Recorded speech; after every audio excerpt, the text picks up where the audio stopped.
আজকে আমাদের আলোচনার বিষয় যুদ্ধ কি আসন্ন নাকি সেনা অভ্যুত্থান।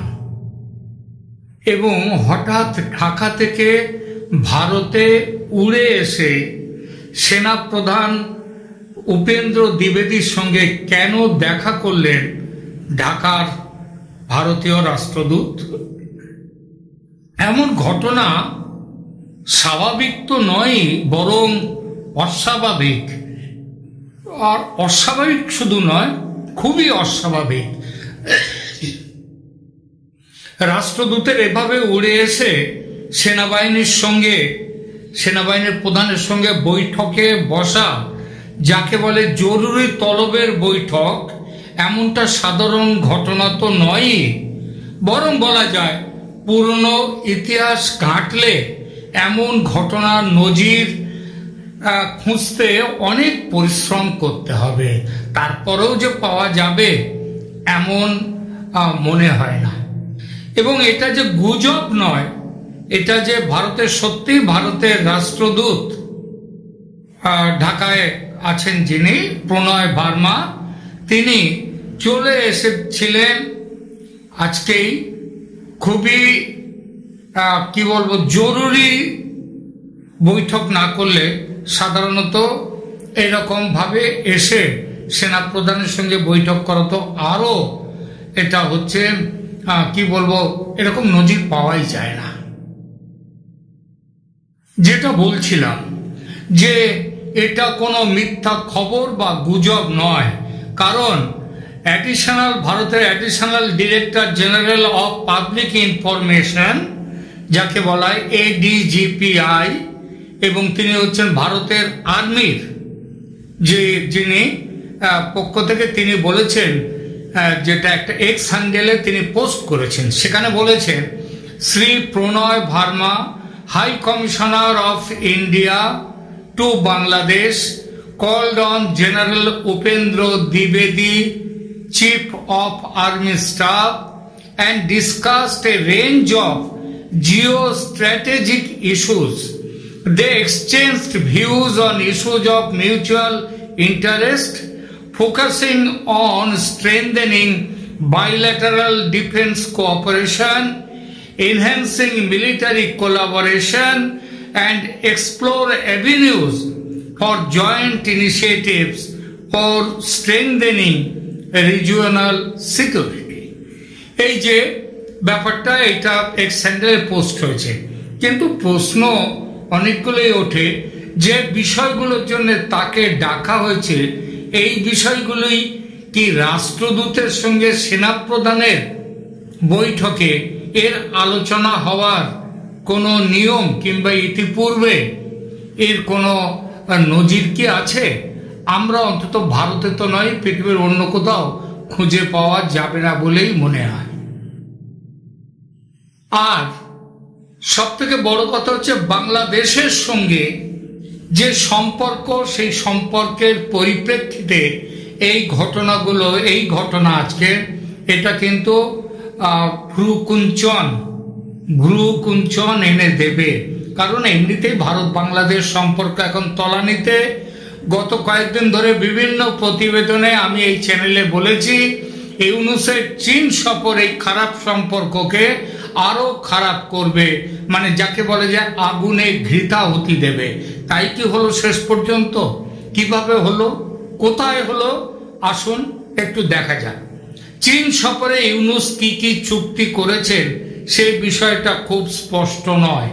ভারত কি সন্দেহ করছে যে গোপনে তিস্তা বাঁধ নিয়ে কোনো চুক্তি করেছেন ডক্টর ইউনূস? মংলা পোর্ট উন্নয়নের বরাত ভারতকে দেয়া হয়েছে ইতিপূর্বে গত বছর 2024-এর জুলাই মাসে। তা সত্ত্বেও চীনকে আবার নতুন করে ইউনূস দিলেন কিভাবে? মিথ্যা ভাষণে ওস্তাদ ইউনূস আর কি কোনো মিথ্যে কথাও বলছেন? আর কোনো সত্য কি তিনি লুকোচ্ছেন? নিশ্চয় হতেই পারে প্রণয় ভার্মা আর কিছু কি এই ব্যাপারে তথ্য পেয়েছেন, এবং সেই তথ্য তার হাতে আসার সঙ্গে সঙ্গে তিনি কি ছুটে এসেছেন আমাদের সেনা প্রধানের সঙ্গে দেখা করতে, কিন্তু তার তো যদি কোনো তথ্য এসব ব্যাপারে পান তিনি, সেসব তথ্য দেওয়ার কথা পররাষ্ট্র দপ্তরকে, পররাষ্ট্রমন্ত্রী এস জয়শঙ্করকে সেই সব তথ্য দেওয়ার কথা, কারণ সেটাই নিয়ম। কিন্তু তা না করে তিনি কেন ছুটে এলেন সেনাপ্রধান জেনারেল উপেন্দ্র দ্বিবেদীর কাছে? ধরে নেওয়া যায় তাহলে ভারতের রাষ্ট্রদূত পররাষ্ট্র সম্পর্কের ব্যাপারে চেয়ে যে জরুরি বা গোপন তথ্যটি নিয়ে এসেছেন সেটা আসলে সেনার সঙ্গে সম্পর্কিত, সেনাবাহিনীর সঙ্গে সম্পর্কিত থাকার জন্যেই আকস্মিকভাবে তিনি উড়ে এসেছেন ভারতে। এটা যত না পররাষ্ট্র সম্পর্কিত বিষয়, তার চেয়ে বেশি সুরক্ষা এবং প্রতিরক্ষা সংক্রান্ত হতেই পারে। প্রতিরক্ষা সংক্রান্ত হলে তিনি দেখা করতেন দেশের প্রতিরক্ষা মন্ত্রী রাজনাথ সিং এর সঙ্গে, কিন্তু তা তিনি করেননি। তিনি দেখা করেছেন ভারতের আর্মি চিফের সঙ্গে।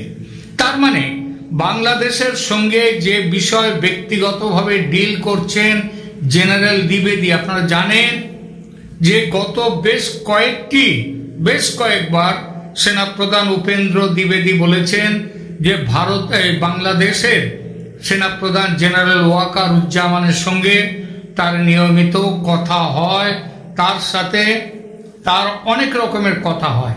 তাহলে বাংলাদেশের সঙ্গে যে বিষয় ব্যক্তিগতভাবে বা ব্যক্তিগত স্তর থেকে ডিল করছিলেন জেনারেল দ্বিবেদী, সেই বিষয়ে কোনো হঠাৎ ডেভেলপমেন্ট হওয়াতে সেটা জানাতেই ছুটে এসেছিলেন ভারতীয় রাষ্ট্রদূত। এটা মনে করাটাই কিন্তু স্বাভাবিকভাবে প্রথমে মাথায় আসে। ভারতের আর্মি জেনারেল তার নিজের স্তর থেকে বাংলাদেশের একজনের সঙ্গে কাজকর্ম কথাবার্তা চালান, এবং এটা তিনি একাধিকবার স্বীকার করেছেন, এবং জেনারেল ওয়াকারুজ্জামান একবারের জন্যও তার কথার কোনো প্রতিবাদ করেননি। যার সঙ্গে বাংলাদেশের তিনি কথা বলেন ভারতের সেনাপ্রধান, তিনি আর কেউ নন, বাংলাদেশের সেনাপ্রধান জেনারেল ওয়াকারুজ্জামান। সুতরাং ধরেই নেওয়া যায় ওয়াকারুজ্জামানের সম্পর্কিত কোনো ব্যাপারে কথা বলতে ভারতীয় রাষ্ট্রদূত প্রণয় ভার্মা তিনি উড়ে এসেছিলেন ভারতের সেনাপ্রধানের কাছে। কি তথ্য থাকতে পারে প্রণয় ভার্মার কাছে? এই চ্যানেলে আমি ইতিপূর্বে বলেছি বাংলাদেশের সেনাপ্রধান তার গত বছর 5 আগস্টের ভূমিকা থেকে বর্তমানে অনেকটা সরে এসেছেন ভারত ও আমেরিকার বর্তমান প্রশাসনের কাছাকাছিও হয়েছেন। এই কাছাকাছি হওয়ার দরুন পরিকল্পনা মাফিক ইউনূসকে এক অভ্যুত্থানের মাধ্যমে সরিয়ে দেয়া হবে, এটাও ঠিক হয়েছিল, এবং তারপর ইউনূসকে সরিয়ে দিয়ে বিকল্প একটি সরকার গঠনের সিদ্ধান্ত করেছিলেন বলে সন্দেহ করার যথেষ্ট কারণ আছে। এই যে আলোচনাগুলো হয়েছিল, এই যে পরিকল্পনা, সেটা ওয়াকারুজ্জামানের সঙ্গে উপেন্দ্র দ্বিবেদীর মানে দেশের 2 সেনাপ্রধানের মধ্যে হয়েছিল। তাদের সঙ্গে পেছনে আরো অনেকেই থাকতে পারেন, কিন্তু সামনে তার যেটা আসছে সেটা হচ্ছে এই দুজনের মধ্যেই আলোচনা হয়েছে। 23-24 মার্চে এই পরিকল্পনা বাস্তবায়ন করা হবে, এটা ঠিক হয়েছিল এটা। এবং তার জন্যে যে বারবার সেনাপ্রধান বাংলাদেশের তিনি বৈঠকে বসছিলেন সেনাবাহিনীর সঙ্গে, তার পেছনে আর অন্য কোনো কারণ থাকতে পারে না। কিন্তু যে কোনো কারণেই হোক শেষ মুহূর্তে ওয়াকারুজ্জামান তিনি পিছিয়ে আসেন।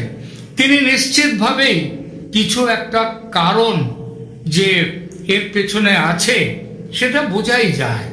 একটা দল কারণ এই যে তিনি পিছিয়ে আসায় 23-24 পিছিয়ে আসায় 24 রাত্রে চলে আসেন মার্কিন কর্তাদের একটি দল, এবং মার্চে তারা ঢাকায় চলে আসেন, এবং ঢাকায় এসে তারা ওয়াকারুজ্জামানের সঙ্গে কথাবার্তা বলেন। তারা ডক্টর ইউনূসের সঙ্গেও কথা বলেননি, অন্য রাষ্ট্রপতির সঙ্গেও কথা বলেননি। কেন বলেছিলেন? মার্চের 24-25 রাতে তারা এসেছিলেন, পরদিনই তারা চলে যান। ওয়াকারুজ্জামানের সঙ্গেই বৈঠক হয় তাদের।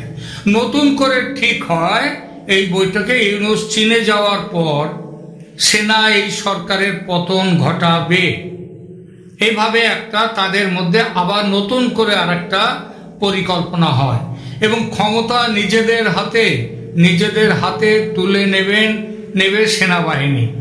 26, 27, 28 এই 3 দিন চলে গেল, সেনা কিন্তু কিছু করেনি।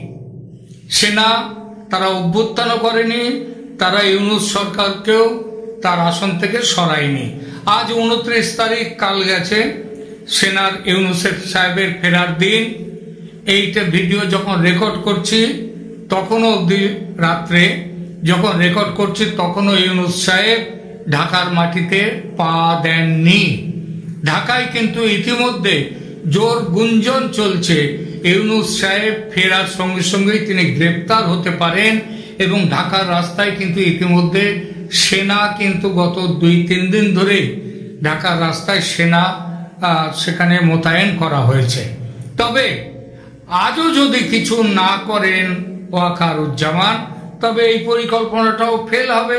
শেষ সময়ে ওয়াকারুজ্জামানের মতিগতি নিয়ে খারাপ কিছু তথ্য দিতে কি প্রণয় ভার্মা, ভারতীয় রাষ্ট্রদূত ঢাকার, তিনি কি এসেছিলেন ভারতে, দেখা করেছেন ভারতের সেনাবাহিনীর প্রধানের সঙ্গে, এবং যাতে সেনাপ্রধান দ্বিবেদী কিংবা আমেরিকা তারা চাপ সৃষ্টি করতে পারেন জেনারেল ওয়াকারুজ্জামানের উপর, হতে পারে।